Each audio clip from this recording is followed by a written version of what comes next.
Assalamualaikum warahmatullahi wabarakatuh. Dan kita masuk ke hadis 13 sekarang di halaman 44 dari Abu Abdurrahman Abdullah bin Umar bin Khattab radhiyallahu anhuma.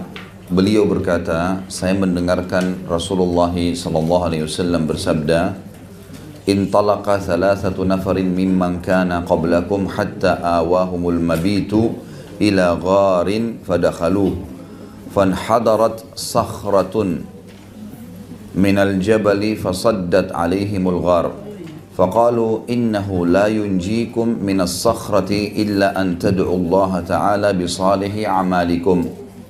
Diikuti bahasa Arabnya ya, diikuti, lihat bukunya bu.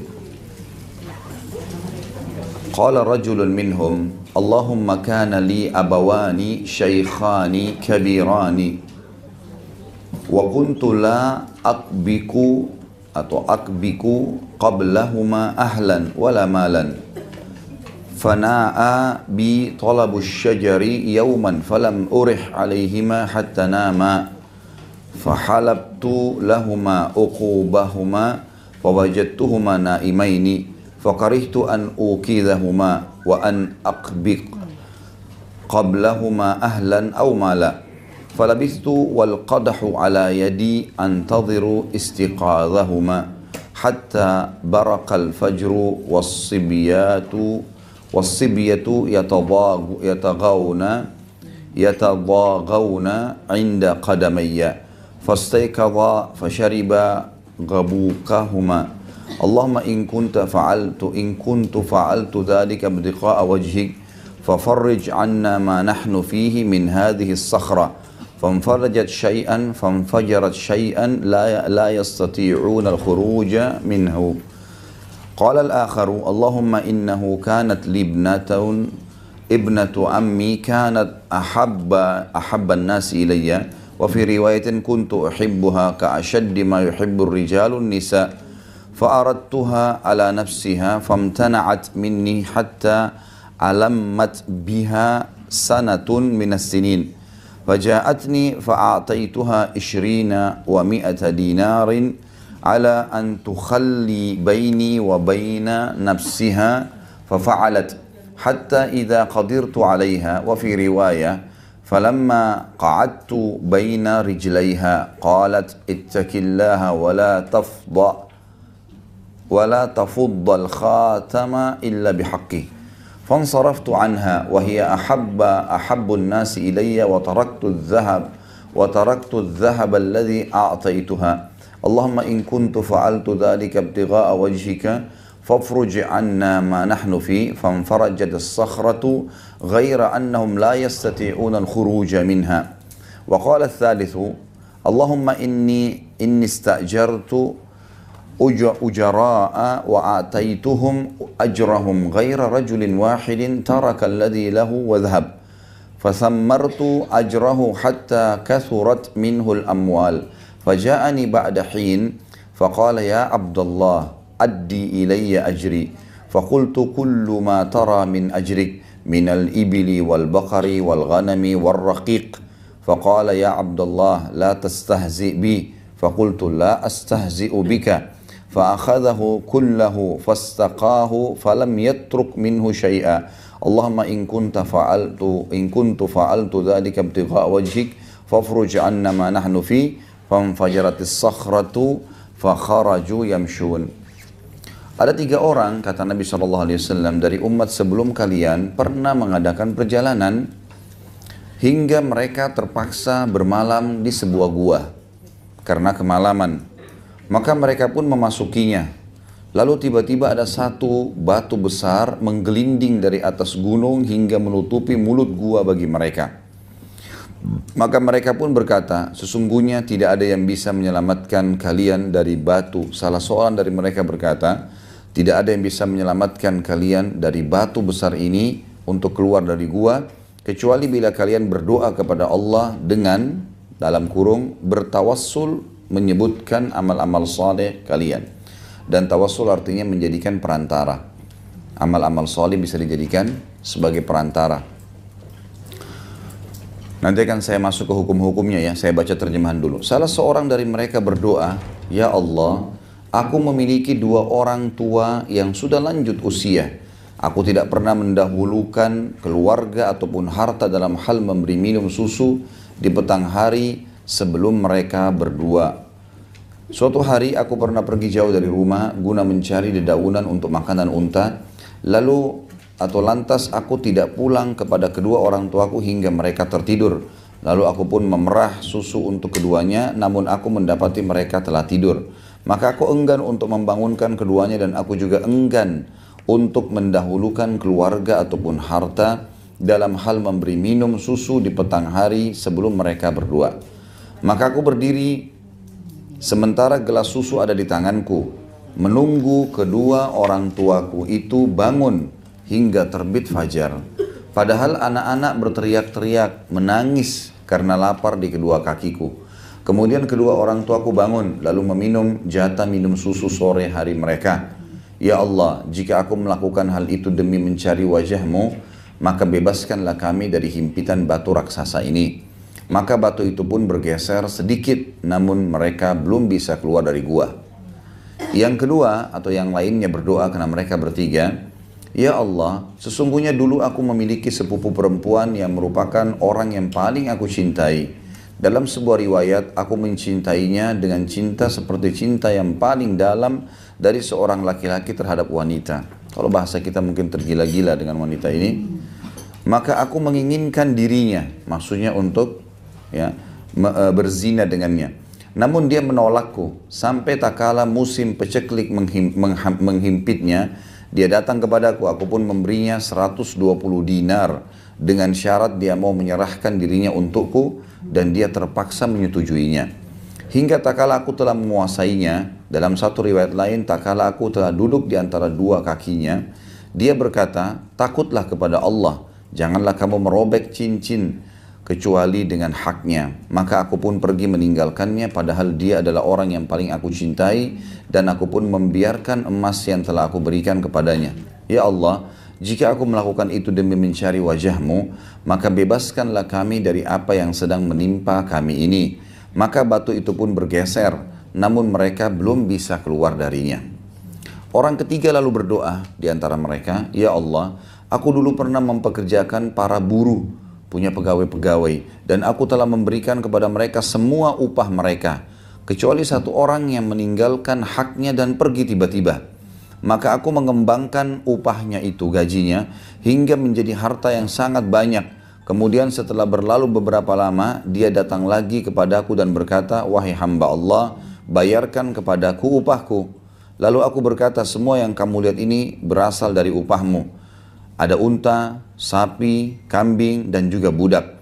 Maka dia berkata, wahai hamba Allah, jangan engkau mengejekku. Aku berkata, aku tidak mengejekmu. Lalu dia mengambil semuanya. Dia menggiringnya dan tidak menyisakan sedikit pun. Ya Allah, jika aku melakukan itu semua demi mencari wajah-Mu, maka lepaskanlah kami dari apa yang menimpa kami ini. Maka batu itu pun bergeser lagi dan mereka pun keluar meneruskan perjalanan.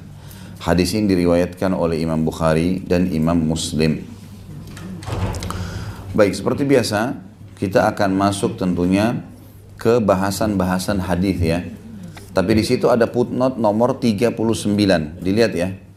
Ada tulisan kecil 39 di akhir hadis, terjemahan hadis. Lihat nggak? Baik. Lihat di bawah di footnote ada 39 juga di bawah.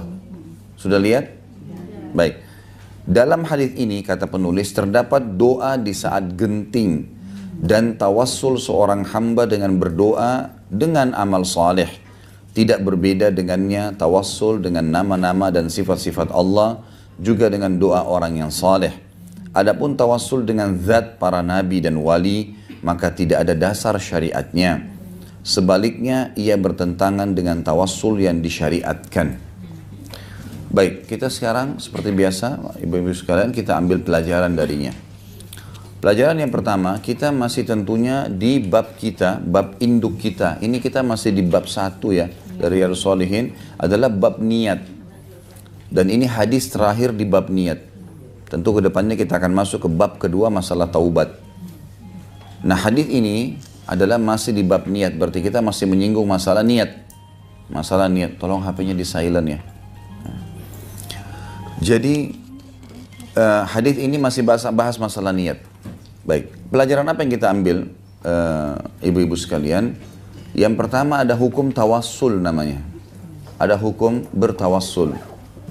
Tawassul itu artinya menjadikan perantara antara kita dengan Allah. Dan tawassul ada dua macam. Ada tawassul mahmuda dan ada tawassul mazmuma. Sekali lagi, kita sedang mengambil pelajaran pertama dari hadis ini tentang masalah hukum tawassul. Tawassul artinya menjadikan perantara antara kita dengan Allah. Ada tawassul yang pertama namanya mahmuda. Mahmuda artinya terpuji. Boleh dilakukan. Dan yang kedua tawassul mazmuma. Maksudnya tawassul yang dilarang. Tawassul mahmud, tawassul yang terpuji, itu ada 3 hal yang boleh ibu-ibu lakukan. Jadi tadi ada 2 macam tawassul, yang terpuji, tawassul mahmud, dan ada tawassul yang tidak terpuji atau tercela namanya mazmum. Ya. Tawassul mahmud yang terpuji ada 3 hal. Yang pertama, bertawassul dengan nama-nama dan sifat-sifat Allah. Seperti misalnya ibu mengatakan, Ya Ghafur, wahai zat yang maha pengampun, igfirli, ampunilah aku. Ini kita bertawassul namanya. Kita sedang menjadikan nama Allah perantara antara kita dengan Allah.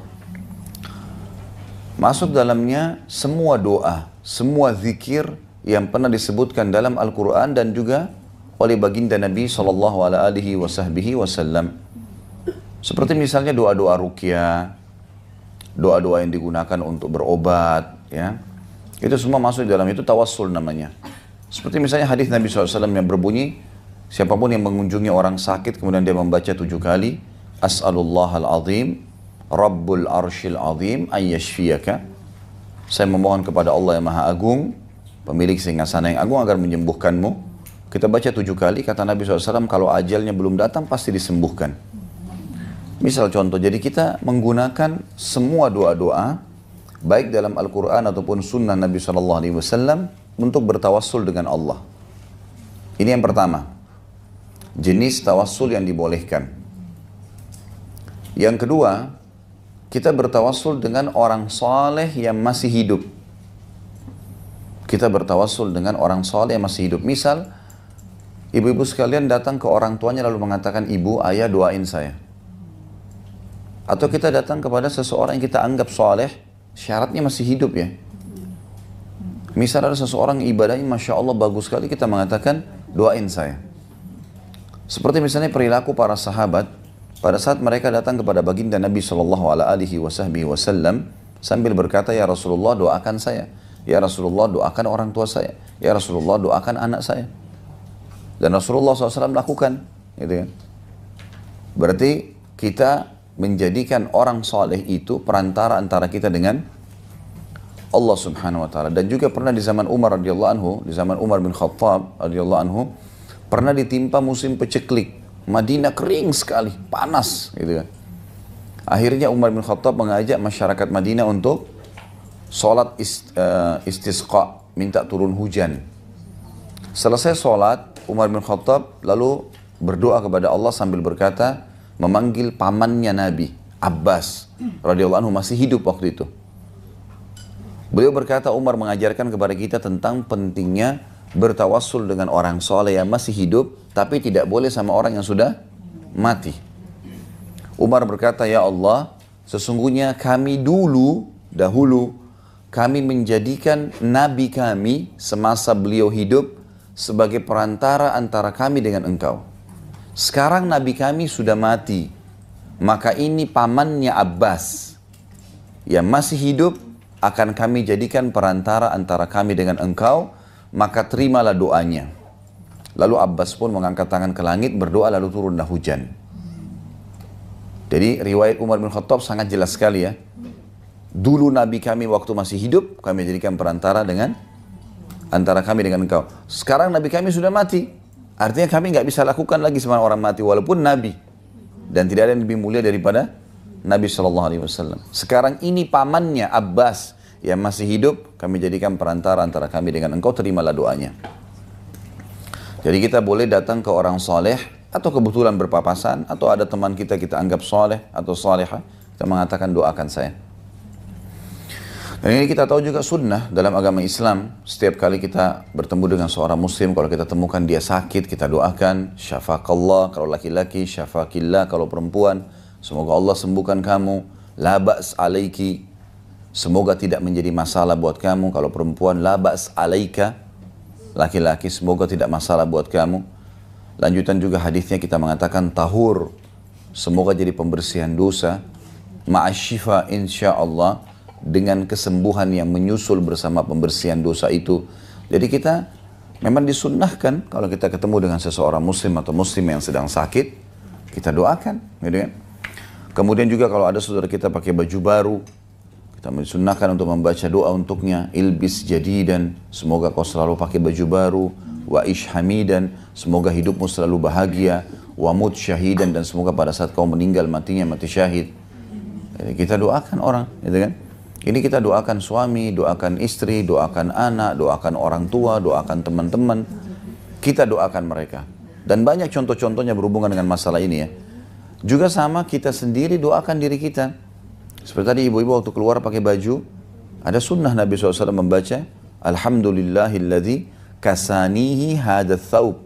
Segala puji bagi Allah yang telah menjadikan baju ini sebagai pakaian untukku. Warazaqanihi, dan menjadikannya sebagai rezeki untukku. Min ghairi haulin minni wala quwwah, tanpa ada daya dan kekuatan dariku. Setiap kita pakai baju, kita membaca itu. Baju bekas pun sama, gitu kan. Tapi kalau baju baru beda doanya. Ada doa kita mengatakan, Allahumma inni as'aluka khairahu, ya Allah aku minta kebaikan baju ini, wa khaira ma suni'a lahu, dan kebaikan bahan-bahannya, wa a'udzubika min syarrihi wa syarri ma suni'a lahu, dan jauhkan saya dari keburukannya dan keburukan bahan-bahannya. Kata ulama hadis maksudnya kalau saya pakai supaya nyaman dan orang lain juga lihat bagus, gitu. Doa. Nah ini semua kita sampaikan, gitu kan. Jadi memang boleh kita mendoakan diri kita, kebaikan, kita boleh juga mendoakan orang lain. Cuma satu hal yang mesti digarisbawahi ibu sekalian, hindari semua laknat. Apa itu laknat? Semua kalimat buruk atau doa yang berbau buruk, ya. Seperti misal anaknya lagi lari-lari di depannya lalu dia mengatakan nakal kamu, misal. Dia harus didakwa, tidak boleh. Atau ban mobilnya atau ban motornya pecah, sial, misal. Atau orang berumah tangga lalu dia mengatakan musibah saya nikah dengan kamu. Nah, loh ya, menyesal saya menikah sama kamu. Ini nggak boleh semuanya. Ya, kalau ini bapak ibu-ibu pernah lakukan, minta kepada Allah istighfar khusus untuk kalimat-kalimat itu. Di antara doa mulia kita mengatakan, ya Allah, aku beristighfar padamu dari semua kalimat doa buruk yang pernah aku ucapkan. Baik untuk diriku, untuk pasanganku, dan untuk anak-anakku. Karena kadang-kadang terjadi dari kita. Kita tidak tahu itu. Makanya harus hindari. Apalagi subhanallah ada orang yang tidak bisa kontrol lisannya. Semua doa sembarangan keluar dari mulutnya. Semua jadi doa. Makanya kata Nabi SAW, jangan kalian doakan buat diri kalian, pasangan kalian, keturunan kalian, dan harta kalian keburukan. Harus kita ucapkan yang baik semua. Di antara doa yang baik adalah berikan hidayah, mudahkan ya Allah, berkahi ya Allah, semuanya kebaikan. Kita ucapkan kalimat itu. Juga termasuk dalam masalah doa ini, hati-hati dengan syamata. Syamata yang berarti menghina dan menjatuhkan orang lain. Hati-hati dengan ini. Seperti misal ibu baru pakai mobil baru, tiba-tiba dengan hikmah Allah di sebelah kita lewat mobil tahun 80-an. Atau mungkin tahun 90. Pasti syaitan pertama sekali membisikkan di benak kita, jelek ya mobilnya, tua, apa sajalah. Hindari itu. Lawan, a'udzubillahi minasyaitonirrajim. Ya Allah, mudahkan supaya dia ganti mobil baru. Ya. Ucapkan yang baik. Karena ini bahaya, ya. Sampai Umar bin Khattab, pernah saya sebutkan itu ya, berkata, kalau ada seorang ibu hamil lewat di depanku, lalu aku berkata, ih perutnya besar ya, misal, maka aku khawatir Allah mengganti aku yang hamil. Bisa difaham pesannya, pesan keimanan yang kita lihat di sini. Artinya bisa saja Allah malah memindahkan masalah orang itu ke kita. Ih miskin sekali ya, ih kotor sekali ya, ih jorok sekali ya, ini semua nggak boleh. Kita balik doanya, ya Allah mudah-mudahan engkau ubah mereka menjadi bersih. Ya Allah begini, doakan kebaikan, karena berbahaya. Sampai sebagian mereka berkata, ada satu orang salaful ummah dulu, dari tabi'in, dia bilang, saya pernah di masjid sholat, kemudian ada satu orang masuk. Orang ini sholatnya khusyuk sekali, luar biasa sholatnya. Sujudnya, sampai orang itu dalam sujud menangis. Lalu saya bilang dalam diri saya, kayaknya riya deh orang ini. Dia bilang gitu. Saya cuma bilang di dalam hati saya, kayaknya riya orang ini. Dia bilang semenjak itu 1 bulan saya nggak bisa nangis. Allah haramkan saya dari nangis, nggak bisa nangis. Padahal dia sering nangis kalau baca Quran, hilang nangisnya itu. Gara-gara dia anggap remeh orang saja. Ingat bahayanya. Nah kebanyakan rezeki-rezeki, nikmat-nikmat Allah hilang dari kita justru karena masalah seperti ini. Tapi kita nggak sadari. Karena Allah itu maha pengasih dan maha penyayang. Maka kita harus hati-hati. Selalu ucapkan kalimat-kalimat yang baik. Ya, dalam kondisi kita emosi pun selalu ucapkan kebaikan. Yang paling baik kalau kata ulama kita ucapkan setiap ada berita. Ini saya mau sampaikan berita kalau teman-teman kita bilang seperti itu ya. Kita selalu menyambut khairan insyaallah. Khairan insyaallah, semoga Allah jadikan baik. Walaupun itu misalnya berita tentang kematian, berita khairan insyaallah. Mudah-mudahan Allah jadikan kebaikan. Itu termasuk anjuran para ulama untuk diucapkan. Jadi ini termasuk bertawassul yang boleh ya. Meminta doa kepada orang saleh yang masih hidup, juga termasuk mendoakan diri kita sendiri, tapi jauhi semua laknat atau doa buruk dan jauhi penganggap remehan terhadap orang lain. Jelas ya? Ya, karena ini pasti ibu-ibu coba jeli melihat setiap ada sesuatu yang buruk atau kekurangan depan mata kita, pasti yang syaitan bisikin itu penghinaan. Karena memang dia tahu itu celah supaya kitanya yang celaka. Jadi sederhana sekali dia pakai cara seperti itu. Dia tunggangi apa yang sudah menjadi sunnatullah di hadapan kita. Nah, jadi kadang-kadang seperti itu. Makanya di antara doa tadi saya bilang yang bagus adalah kita minta. Kalau perlu kita minta, ya Allah, kalau seandainya ada sesuatu yang pernah hamba lakukan, ucapkan, perilaku yang salah, yang bisa menghalangi kebaikan-kebaikan yang datang darimu, gitu kan? Kebaikan berhubungan rumah tangga, kebaikan anak-anak, kebaikan apa saja harta, maka ingatkanlah ya Allah dan ampunilah. Kadang-kadang mungkin kita tiba-tiba teringat, oh kita pernah utang sama orang nih. Kayaknya itu pernah saya ambil barangnya nih, belum pernah. Atau pernah saya gosipin orang ini. Atau pernah saya lakukan ini, kita jadi teringat. Segera langsung selesaikan. Telepon minta maaf ya, saya pernah kayaknya ucapin begini, tolong minta maaf. Jadi kalau kita meninggal aman, nggak ada musuh hari kiamat. Ya. Dan kita masing-masing individu harus muhasabah itu. Harus kita sendiri yang bermuhasabah, kita sendiri yang mengambil keputusan itu. Karena tidak bisa berubah seseorang kecuali dirinya sendiri yang memulainya. Walaupun 1000 orang menasihatin, tidak akan bisa kecuali dia sendiri yang memulainya. Ini tawassul yang kedua. Kita masuk tawassul yang ketiga yang dibolehkan. Apa yang disebutkan di dalam hadis yang baru kita baca. Bertawassul dengan amal saleh. Nah, khusus untuk poin ini, nanti akan kita masuk ke dalam hadisnya ya. Tulis saja tawassul dengan amal saleh. Nanti akan saya kembali ke poin ketiga ini. Itu sebenarnya inti bahasan kita. Namun sebelumnya kita pindah ke tawassul yang mazmum tadi. Tawassul yang dilarang, yang tercelah. Yang pertama, bertawassul dengan nama-nama syaitan. Ya. Doa-doa yang tidak jelas. Ngarang-ngarang ya. Seperti pernah saya dapat di Irian waktu saya pergi dakwah di sana tahun kalau tidak salah 2003. Kemudian saya masuk ke salah satu daerah, banyak muslimin dan pengusaha, mereka Masya Allah sukses rata-rata. Waktu saya tinggal di sana sekitar 9 hari di salah satu perkampungan dan saya ceramah, ada satu pengusaha dipanggil saya, Ustaz tolong ke rumah saya sebentar. Baiklah, saya datang ke situ. Kemudian dia bilang, ini orang tua saya dulu tempel kertas ini, ada kertas ditempel di belakang pintu kamarnya dia di tokohnya itu. Tokohnya memang sulit untuk difahami ya, di satu perkampungan di Irian bisa 1 bulan sekian miliar gitu omsetnya.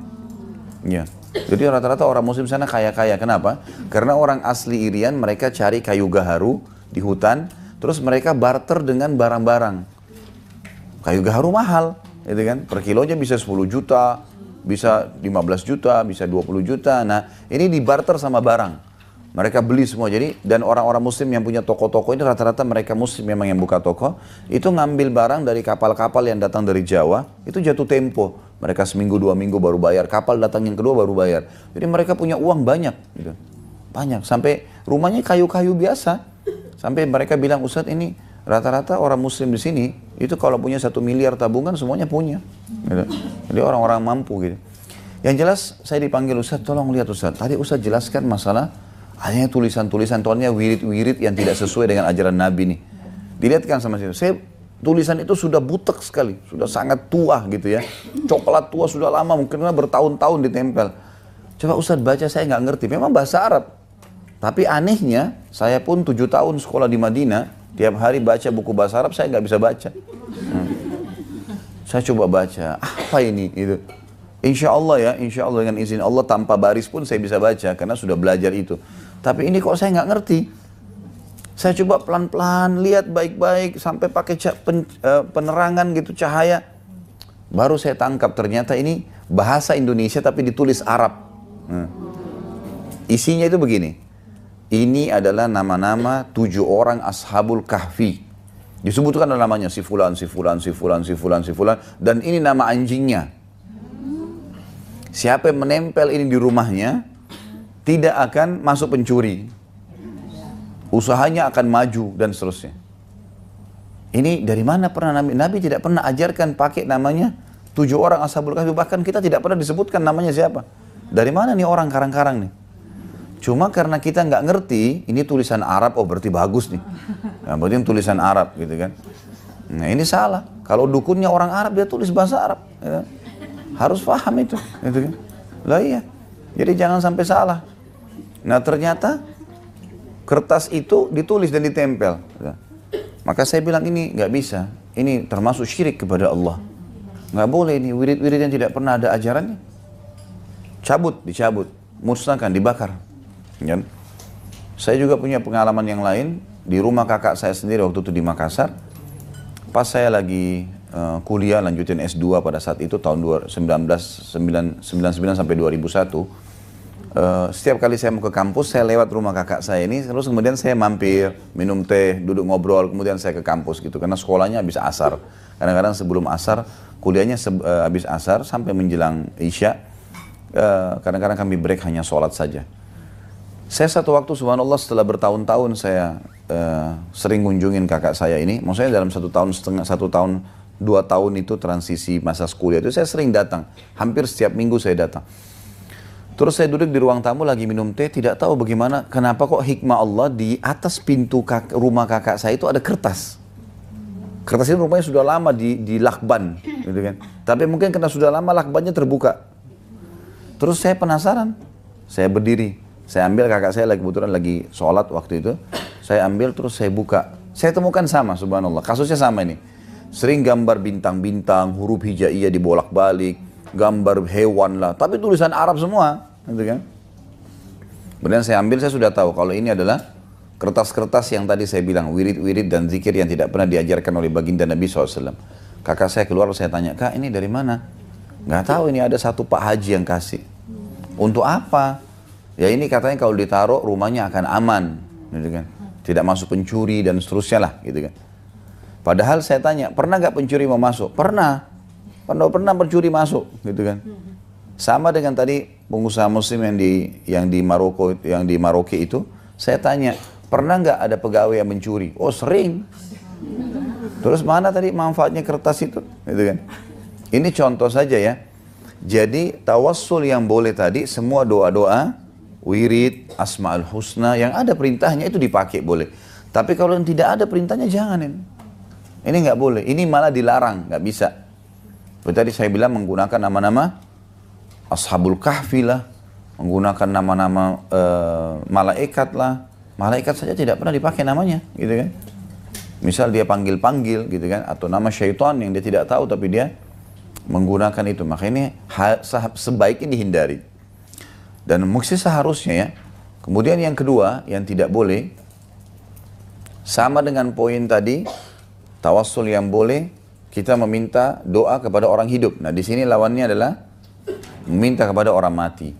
Seperti orang banyak datang ke kuburan, minta-minta pada kuburan itu, ya. Menganggap kena ini kuburan kiai, kuburan syekh, kuburan orang soleh. Gitu. Coba ibu-ibu tangkap secara rasional, kita membacakan salawat kepada Nabi Muhammad sallallahu alaihi wasallam. Nabi-nabi juga kita mengatakan alaihimus salatu wassalam. Para sahabat yang soleh-soleh semuanya, kita masih mengucapkan radhiyallahu anhum. Kalau perempuan radhiyallahu anhunna, gitu kan. Jadi kalau rame-rame tentunya, kalau satu orang radhiyallahu anhu, laki-laki radhiyallahu anha kalau perempuan. Kenapa kita ucapkan salawat untuk Nabi SAW? Apa itu salawat, ibu-ibu sekalian? Kita meminta agar Allah tambahkan karunia dan rahmatnya. Kan gitu. Itu namanya salawat. Nabi SAW aja kita bacain salawat. Sahabat, para nabi saya kita bacain salawat. Para sahabat kita doain ridwanullahi alaihim, gitu kan. Apalagi kalau cuma kiai kita. Apalagi kalau cuma guru kita.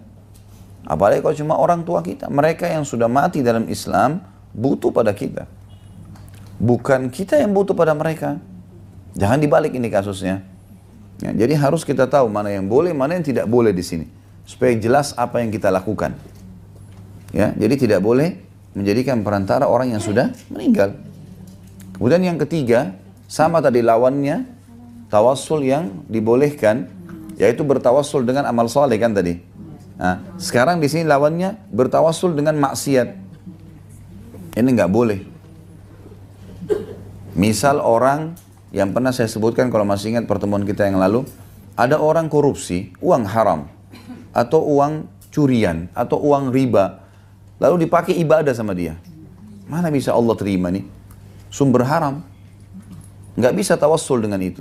Nggak bisa. Tawassulnya harus dengan sesuatu yang halal. Ya, jelas ini ya. Jadi saya sudah pernah jelaskan ada hadis Nabi SAW yang berbunyi, tidak ada seseorang yang sengaja mendapatkan pendapatan haram, ya, kemudian dia gunakan untuk kebaikan. Misal dia hajikan orang tuanya, misal dia berikan fakir miskin, lalu dia didoakan oleh orang-orang yang dia buat baik. Orang tuanya gembira dihajikan, terima kasih nih anak, moga anak saya panjang umur, apalah segala macam. Atau orang miskin, kita kasih, lunasi utangnya, tapi dari sumber haram ya. Mereka mendoakan kita, maka kata Nabi SAW, kecuali itu akan menambah siksaan untuknya. Jadi orang yang nyumbang haram itu, malah jadi siksaan buat dia. Karena Allah nggak terima. Innallaha tayyibun la yaqbalu illa tayyiba. Allah itu suci dan bersih, sempurna. Tidak akan terima kecuali yang suci, bersih dan sempurna. Ya. Jadi nggak bisa kita bertawassul dengan amal buruk, amal haram, nggak bisa. Ya. Tadi pendapatan haram nggak boleh. Ya. Orang kumpul kebo berzina, kemudian dia bilang, ya Allah, saya telah membiayai perempuan ini. Ya, sembuhkan penyakit saya. Ini tambah penyakit buat dia. Nggak bisa. Kecuali istrinya memang halal dia nikah, yang lalu dia bertawassul, ya Allah saya sudah berbuat baik sama orang ini dan seterusnya. Sebagaimana akan kita kembali ke poin ketiga tadi saya bilang, kembali ke hadis kita. Jelas ya? Jadi ada tawassul yang boleh, ada tawassul yang tidak boleh. Gitu kan? Ini pelajaran dari hadis kita yang pertama. Nanti kita akan masuk ke kedua dan seterusnya. Tapi di poin pertama ini masih ada rincian. Khusus tawassul yang dibolehkan tadi yang mahmud, tawassul mahmud itu, di poin ketiganya kita bertawassul dengan amal soleh kita. Dan contoh yang paling jelas dalam hadis ini. Ceritanya dalam hadis ini adalah ada tiga orang yang tiga-tiganya lagi dalam perjalanan, kemudian mereka kemalaman nginep di dalam gua, tiba-tiba karena hujan lebat, longsor, ada batu besar jatuh nutupin pintu gua. Batunya kena terlalu besar, mereka nggak bisa dorong, nggak bisa keluar. Di dalam nggak ada makanan, nggak ada minuman, gelap, harus keluar. Maka mereka sudah tahu mereka tidak bisa keluar. Salah satu dari mereka berkata, ini nggak ada yang bisa selamatkan kita kecuali amal-amal soleh kita. Berdoa kepada Allah lalu jadikan amal soleh kita sebagai perantara dengan Allah. Harus cari amal yang berat, yang menurut kita besar, luar biasa pengorbanannya, supaya Allah bisa keluarin kita dari sini. Maka berkatalah salah satunya, memulai, dia bilang, saya, ya Allah, memiliki 2 orang tua, ibu dan ayah saya. Dan orang ini kebetulan pengembala kambing. Dia bilang, setiap hari kalau saya pulang dari mengembala, saya selalu memerahkan susu buat kedua orang tua saya. Kemudian saya dinginkan, dikenakan angin, lalu saya berikan minum. Saya suap sendiri dengan tangan saya. Satu waktu saya telat, ya Allah. Pulang, orang tua saya sudah tidur. Dan biasanya memang dia bawa susu buat orang tuanya, dia bawa susu buat istri sama anaknya. Kemudian dia bilang, saya pun pulang telat, akhirnya saya temukan kedua orang tua saya sudah tidur. Maka susu itu dari malam sampai pagi saya pegang. Dan orang tua saya tidak tahu kalau saya nunggu itu. Nggak tahu, orang tuanya nggak tahu gitu kan. Sampai mereka bangun pagi hari, karena kelaparannya anak-anak saya, sampai mereka nangis di bawah kaki saya. Tapi tetap saya tidak kasih dulu anak-anak saya. Waktu orang tua saya sudah bangun, mereka tidak tahu kalau saya berdiri dari semalam, maka mereka pun meminumnya. Dan saya tidak pernah mendahulukan siapapun di atas orang tua saya. Siapapun itu, yang harta kah, makanan kah, pokoknya semua orang tua saya duluan. Ya Allah, kalau aku kerjakan itu karena kamu, di sini dalam hadis dikatakan karena wajahmu, maksudnya ikhlas karenamu, gitu kan? Maka keluarkanlah kami. Tiba-tiba batunya pecah. Berarti orang ini bertawassul dengan amal yang dia anggap paling besar. Dia berdiri nunggu dari malam sampai pagi dan tidak mau kagetin orang tuanya, diberikan susu, gitu loh. Maka Allah betul-betul pecahkan itu batunya, tapi belum bisa keluar.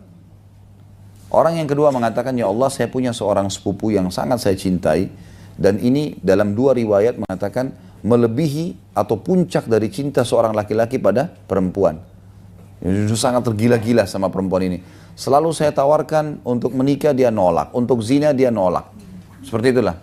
Perempuan ini pokoknya menghindar terus, nggak mau.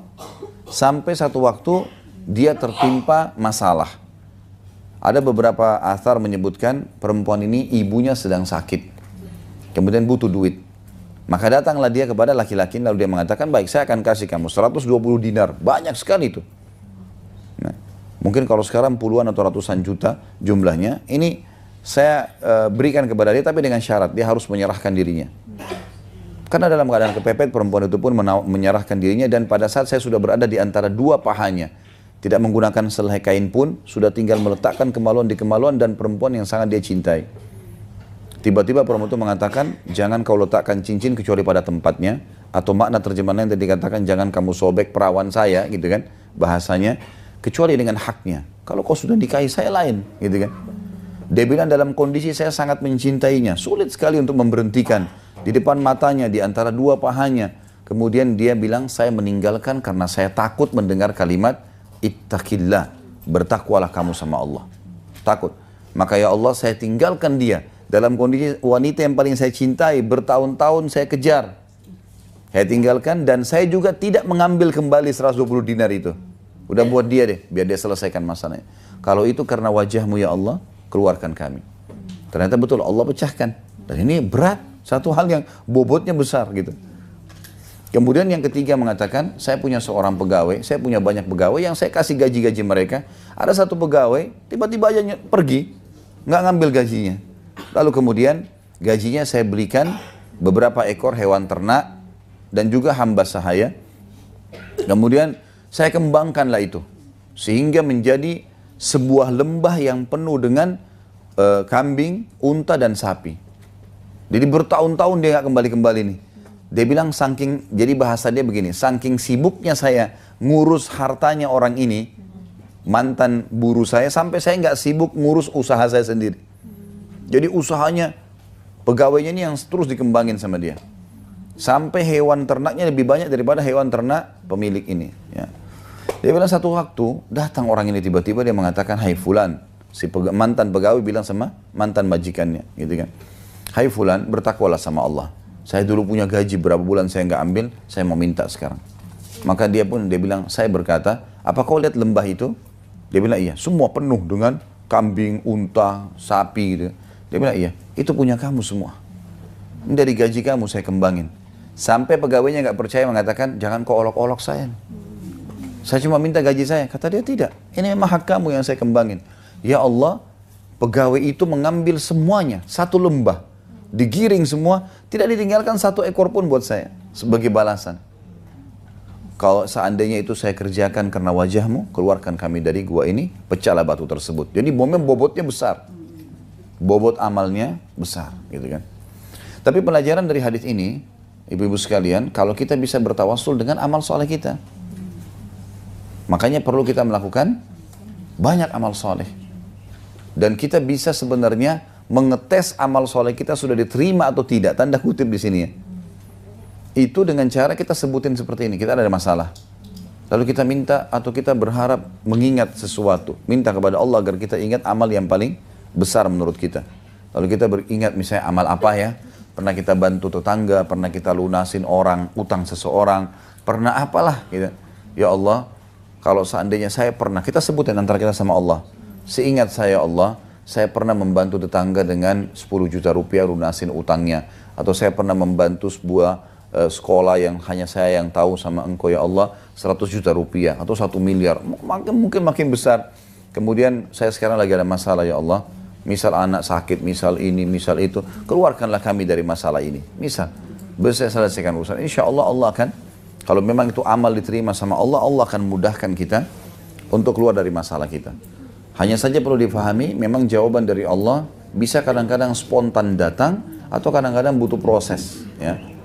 Seperti pernah saya kasih contoh, kita kalau berdoa, ya Allah hilangkan lapar saya. Laparnya nggak spontan hilang kan?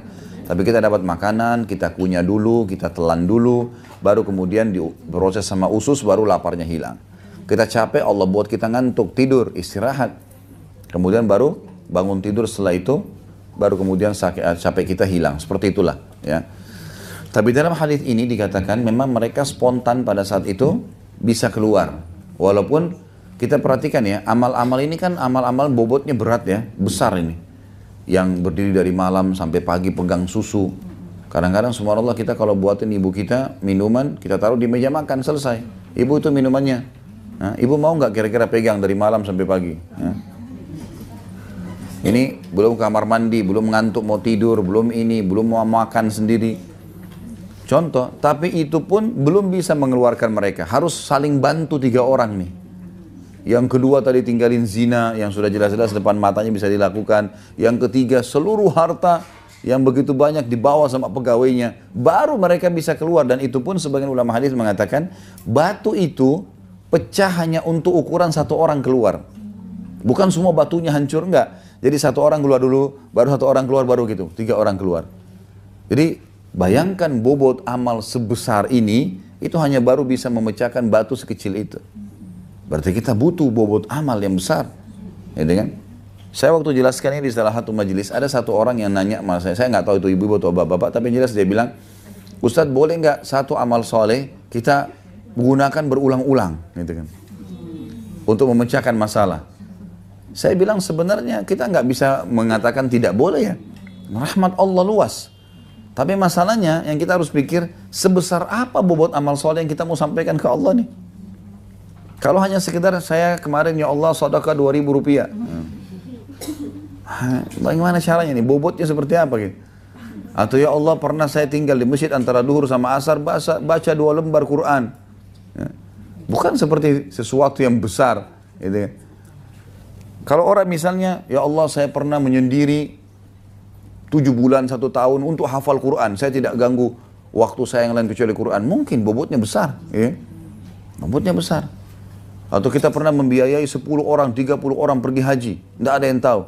Mungkin besar. Kalau orang keluarga kita mau umroh, kita cuma titip 1 juta misalnya. Dia biaya umrohnya 30 juta. Memang ya sekadar itu. Belum tentu bisa menyelesaikan masalah kita. Tapi pasti bisa meringankan. Allah SWT dengan kemahamurahannya. Tapi yang perlu kita pahamin harus bobotnya juga besar. Gitu kan. Kalau mau dapat ikan paus harus pakai kapal tanker. Nggak bisa pakai pancing kecil. Kan begitu. Karena kita kadang-kadang rewel, yang pernah saya bilang. Sudah sumbangnya cuma 10.000 rupiah, minta kesehatan, kekuatan, keturunan, selamat dari masalah, segala macam. Ini rewel betul sama Allah, padahal sumbangannya sedikit gitu kan. Andilnya sedikit.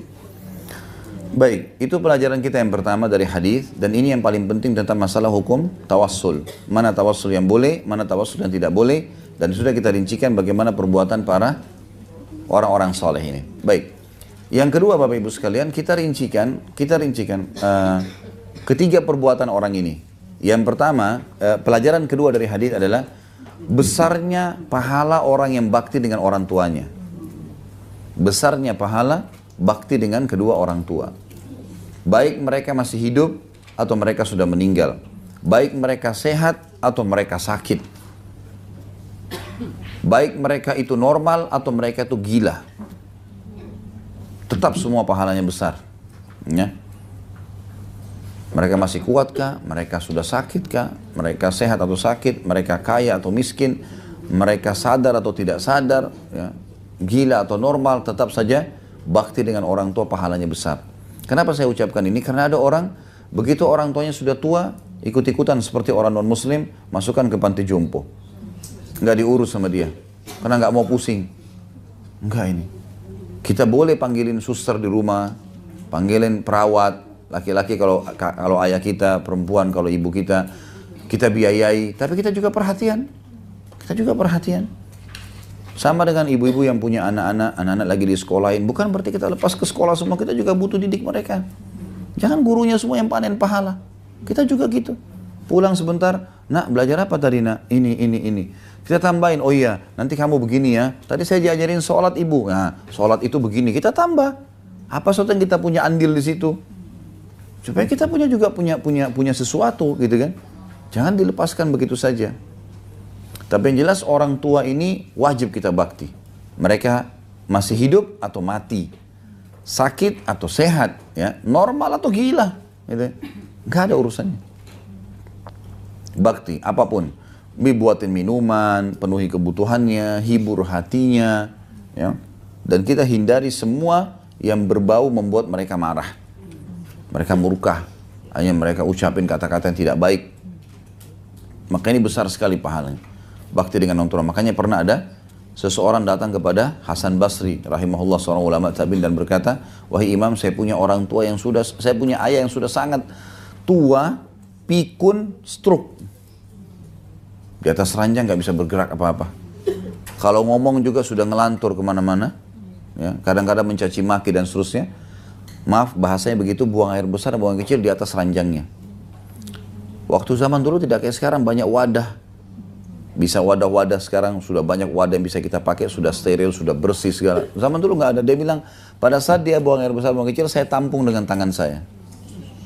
Jadi tinjanya itu ditahan dengan tangannya. Saya tahan sama tangan saya. Sampai dia selesai buang air, saya bersihin, saya cuci, saya tidak merasa jijik sama sekali. Bertahun-tahun saya urus begitu. Pertanyaan dia apa? Wahai imam, kalau imam kita kiai sekarang, apakah saya sudah balas bakti ayah saya? Kata Hasan Basri, sama sekali belum. Bukan belum, sama sekali belum. Dia bilang, saya tiap hari bersihin seperti ini. Lalu anda bilang, belum? Padahal saya ikhlas nih karena Allah. Dia bilang, iya. Kenapa? Tahu alasannya kenapa? Dia bilang, kata Hasan Basri, karena dulu waktu kamu masih kecil, ayahmu memandikanmu, ayahmu membersihkan kotoranmu, walaupun cuma sekali dia kerjakan, dia berharap pada saat dia bersihkan kamu, kamu menjadi tokoh masyarakat. Kalau kamu sekarang membersihkan dia, hanya menjalankan tugas dan berharap kapan ayahmu mati, lalu kamu bebas tugas. Beda niatnya. Orang tua kalau mengurus kita, beda dengan kalau kita mengurus orang tua. Kita bebannya betul-betul hanya karena kewajiban. Ini orang tua saya, tidak ada orang lain yang urus, terpaksa. Atau apalagi kalau riya, di depannya orang baru kita berbuat baik sama mereka, kalau di belakang kita malah kasar. Allah semua tahu ini. Ya. Allah mengetahui apa yang kita sembunyikan dalam hati kita, maka hati-hati. Jadikan mereka adalah perangkat-perangkat, alat-alat kita untuk masuk ke dalam surga. Kalau mereka masih hidup, mereka sudah mati juga masih bisa. Sebagaimana sabda Nabi SAW mengatakan dalam sebuah hadis yang sahih, termasuk bakti seseorang pada orang tuanya yang sudah meninggal adalah dia menyambung hubungan dengan teman-teman orang tuanya. Teman-temannya. Teman-teman asal teman-temannya itu orang-orang baik, kita lanjut hubungan. Kita datangin tante-tantenya ya, yang kita mungkin ibu-ibu panggil teman-teman ibunya atau om-om teman-temannya ayahnya. Baik kita kirimin makanan, kita jenguk pada saat sakit, karena mereka punya hubungan dengan orang tua kita. Gitu. Kemudian kita doakan, kita bersedekah, semua amal jariah yang bisa kita kerjakan, itu semua bentuk bakti kita pada mereka. Makanya ada seseorang salaful ummah, pernah salah satu orang tuanya meninggal, lalu dia menangis terisak-isak. Kata murid-muridnya, kenapa Anda nangis? Bukankah Anda mengajarkan kepada kami nggak boleh nangis seperti ini? Karena memang kita nggak boleh niyaha namanya ya. Niyaha itu meratap. Ya, meratap itu berarti ngucapin kata-kata yang mendoakan buruk, mukul-mukul badan, sobek-sobek baju, itu namanya meratap. Kalau orang cuma nangis sedih, air matanya jatuh, biasa. Tapi kalau ini meratap nggak boleh, gitu kan. Jadi Anda kan mengajarkan kami tidak boleh meratap. Dia bilang, saya tidak meratap. Saya sedang menangis karena salah satu pintu surga saya sudah tertutup. Kalau ini lagi yang satu mati, maka dua-duanya tertutup. Karena dengan bakti sama mereka. Apa sulitnya? Ibu-ibu sekalian telepon, kalau beda kota misalnya. Ibu baik, ayah baik, doain saya ya. 1 menit telepon. Gitu kan. Doain saya, ada butuh sesuatu. Apa sulitnya kalau dari Jakarta kirimin sabunnya, samponya, odolnya, kirim. Walaupun di sana ada. Ini loh buat orang tua, kita kirimin paket. Beda. Mereka sangat senang kalau datang dari orang tua, dari anak-anaknya. Itu orang tua kita tuh kalau datang barang dari anaknya, dibanggain sama semua orang tuh. Ini anak saya kirim, ini anak saya kirim, gitu kan. Kadang-kadang saya kirim sesuatu kecil ke ayah saya di Makassar, itu semua temannya tahu. Saya tidak butuh itu sebenarnya, tapi dia juga tidak butuh karena dia bisa beli sebenarnya. Alhamdulillah dia juga punya kemampuan, tapi dia bangga dengan itu. Anaknya berikan sesuatu. Nah, kita maksimalkan dengan itu. Afdal sadaqah, sadaqah untuk orang tua. Afdal kata-kata indah adalah untuk orang tua. Bahkan itu di atas daripada pasangan kita. Jadi kita harus melakukan itu, teman-teman sekalian. Jadi ini pelajaran yang kedua adalah bagaimana tingginya kedudukan orang tua sehingga bisa memecahkan permasalahan tadi. Bayangkan kalau setiap hari kita siapkan minumnya, setiap hari kita siapkan makannya dengan pengorbanan yang besar. Setiap hari kita mengurus mereka. Berarti kita punya banyak bobot amal saleh yang bisa kita jadikan perantara dengan Allah. Pelajaran yang ketiga tentang masalah, maaf, ada juga hadis yang saya jangan takut lupa ya. Ada hadis Bukhari, pernah ada seorang anak muda datang kepada Nabi SAW, lalu dia mau ikut jihad. Umurnya masih di bawah 20 tahun, anak laki-laki ini. Dia mau, ya Rasulullah saya mau ikut jihad. Kata Nabi SAW, kedua orang tua masih hidup? Dia bilang iya. Pulang dan pada keduanya lah kau berjihad. Suruh urus orang tuanya. Padahal perang bisa mati syahid. Suruh urus orang tuanya. Ya saking besarnya peran orang tua yang harus kita bakti. Banyak orang ibu-ibu sekalian ini, orang tuanya mungkin karena dia sebenarnya tidak sibuk, bukan sibuk, menyibukkan diri saja, gitu kan. Lalu kemudian tidak telepon ke orang tuanya. Nanti kalau ada darurat baru telepon. Atau kalau orang tuanya telepon, sudah ya ibu ya saya sibuk nih. Biarin dia ngomong, kenapa? Dia mau ngomong 1 jam, biarin ngomong. Kenapa kalau teman kita gosip kita bisa dengar 1 jam? Nah, biarin dia ngomong, ibu kita nak begini nak iya. Sampai dia sudah selesai baru kita, sudah selesai ya sudah. Baiklah, apa yang dipesan silakan. Saya kalau ayah saya telepon, saya tidak pernah berani mengatakan sudah ya, enggak. Tunggu beliau mengatakan ya sudah kalau gitu ya, ya udah.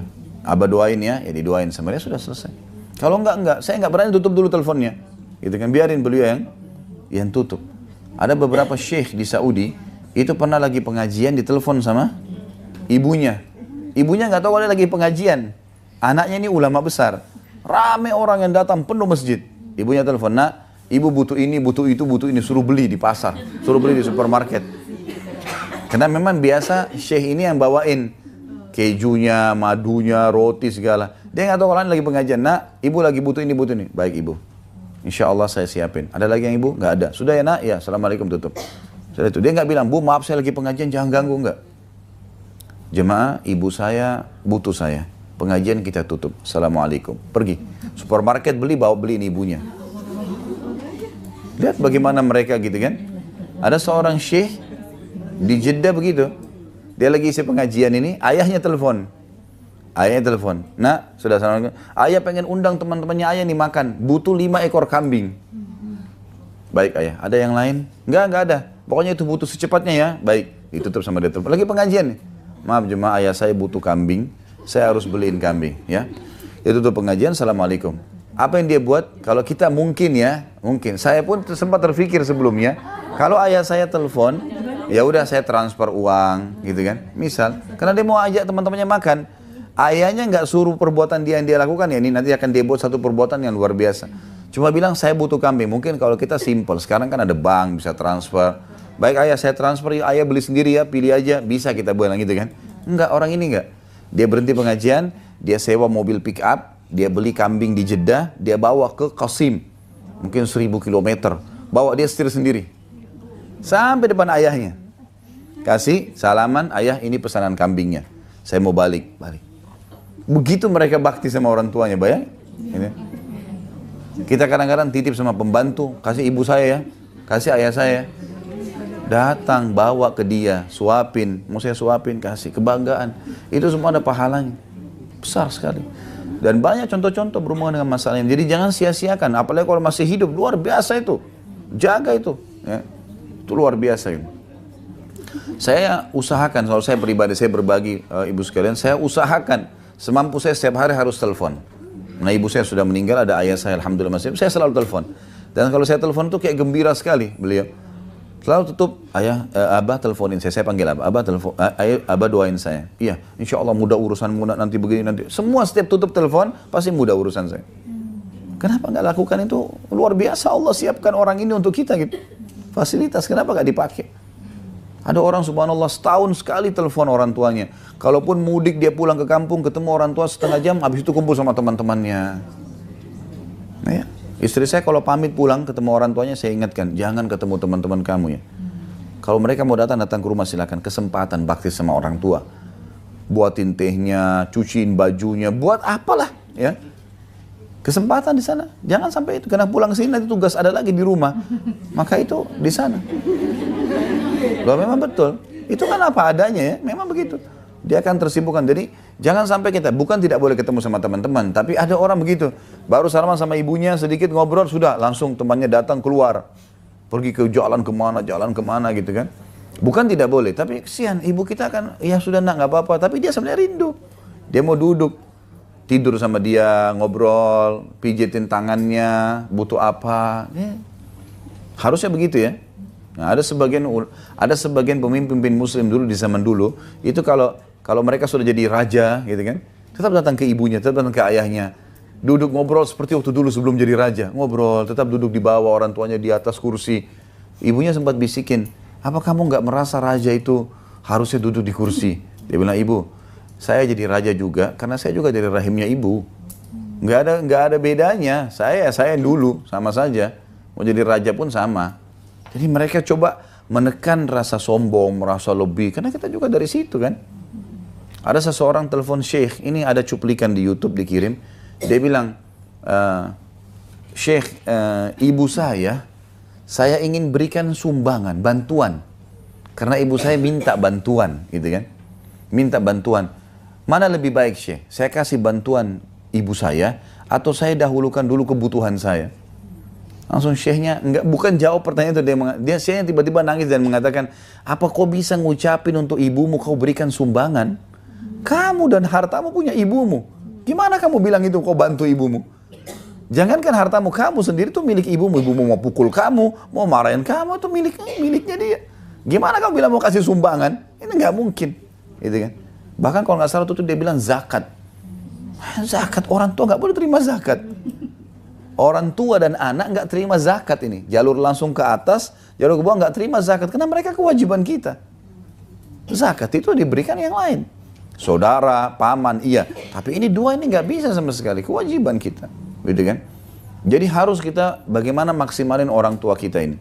Sudah meninggal pun kita bisa bakti dengan cara sedekahin Al-Quran, ya, doain, sebut-sebut kebaikannya. Ini semua adalah pintu-pintu yang baik. Kemudian pelajaran kita yang ketiga adalah amal saleh meninggalkan perbuatan zina. Yang ketiga adalah meninggalkan perbuatan zina. Tentu ibu-ibu kita tahu di dalam kehidupan setiap orang mungkin terlintas kesempatan dia untuk berzina. Ada saja godaan dari lawan jenis.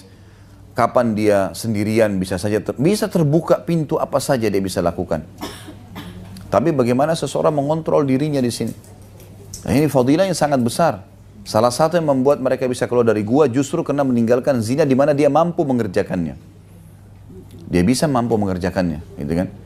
Dia punya kecantikan, dia punya kegagahan, dia punya kekayaan, dia punya keilmu pinter. Banyak yang bisa dia lakukan, tapi dia tinggalkan.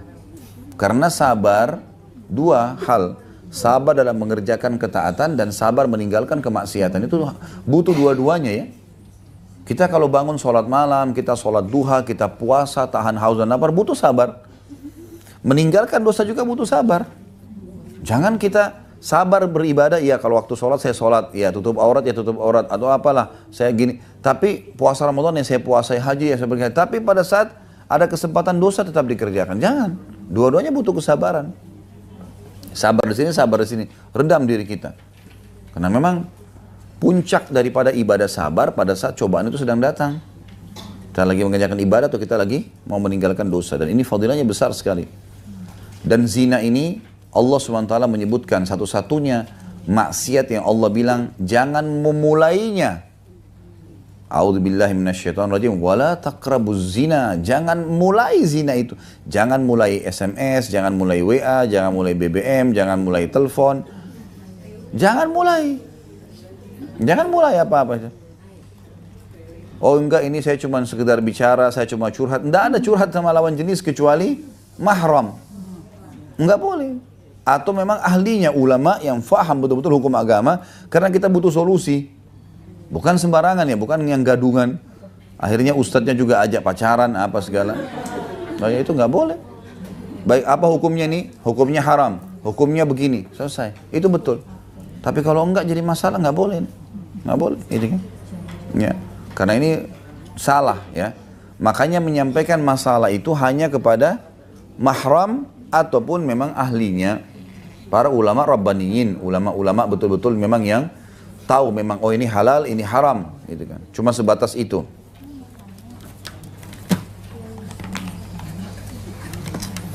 Baik, kemudian yang ketiga dan yang terakhir, maksudnya poin yang manfaat yang keempat dari hadis adalah masalah pentingnya orang bersedekah. Pentingnya orang bersedekah dan berbuat baik pada orang lain tanpa pamrih, tanpa berharap balasan ya. Tanpa berharap balasan, karena memang tadi di sini orang yang membantu pegawainya tadi itu dia tidak berharap pamrih, tidak berharap balasan. Nah ini fadilah sangat besar dan memang ini yang penting ya. Kita kalau bersedekah, ibu kalau berikan makanan tetangga, tidak usah berharap dibalas juga dengan makanan, tidak usah. Kita bantu seseorang, tidak usah berharap ucapan terima kasih darinya, gitu kan? Karena kalau kita beri seseorang lalu kita berharap sesuatu, berarti kita nggak ikhlas di situ. Dia bilang terima kasih, nggak bilang terima kasih, nggak masalah itu. Nggak penting buat kita. Karena innamal a'malu binniyat. Niat kita begitu ya sudah Allah balas kok. Dan ini pelajaran dari situ ya. Ini pegawainya nggak pernah minta loh. Dia sendiri ambil inisiatif mau membantu pegawainya. Nggak lebih daripada itu, gitu kan. Lalu kemudian pada saat pegawainya pun ngambil, bawa semua apa yang sudah diinvestasikan buat dia tanpa berbagi. Padahal gajinya misal dia gajinya 1 juta 1 bulan, berarti 3 juta. Misal pernah ada orang jadi pembantu di rumahnya ibu. 3 bulan gak terima gajinya, dia pergi tiba-tiba. Dia lari kah, dia apa saja, anggap dia salah. Misal, gajinya 3 bulan gak diambil. Kita sepakat tiap 3 bulan kamu ambil gaji kamu, tiba-tiba dia pergi, dia kerja tempat lain segala. Tetap dia salah karena melanggar akad, tapi kita salah kalau kita gak kasih 3 juta itu. Baik, ibu ternyata punya butik. 3 juta itu ibu masukin, mulai beli baju, mulai beli jilbab, tiba-tiba jadi 100 juta. Kira-kira kalau pembantu itu balik, ibu kasih 3 juta atau 100 juta? Jujur. Nah ini masalahnya. Kita menganggap, wah kan dia cuma punya 3 juta. Padahal kita jadikan modal masuk dalam usaha. Nah ini yang terjadi di kasus ketiga. Ternyata dia bukan cuma kasih 3 jutanya, dia kasih sama semuanya. Kalau sudah jadi 100 juta, bahkan 1 miliar dikasih semua. Karena ini 1 lembah penuh dengan unta, kambing, sapi, penuh. Semua dikasih sama dia. Ini punya kamu. Saya dulu investasikan buat kamu. Dan ini juga kejujuran seorang muslim ya. Bagaimana seorang muslim itu jujur dengan apa adanya. Kalau bukan hak kita jangan diambil. Bukan hak kita jangan diambil. Orang titipin barang. Jangan dipakai. Harus sama kita. Ini saya titip mobil saya ya. Saya mau lagi berangkat. Langsung kita, oh karena titipan saya pakai aja. Nggak bisa. Dan kalaupun kita sedang menggunakan hak orang lain, jangan sampai dirusak. Seperti misal banyak orang rental mobil.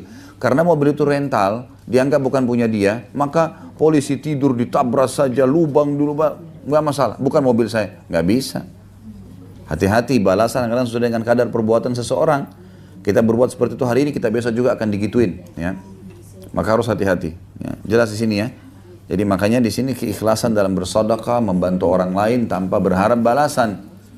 Nggak usah ucapan terima kasih pun kita nggak butuh, nggak usah. Kasih sesuatu nggak usah. Karena kita ada orang begitu, dia kasih dia tunggu diam, nunggu ini orang terima kasih nggak ya? Ah ini nggak terima kasih, nanti lain kali saya nggak kasih. Nggak ada urusannya. Dia terima kasih, nggak ada urusan sama kita. Nggak ada urusan sama kita, karena kita berurusan sama Allah, bukan berurusan sama manusia itu. Jelas ya? Baik.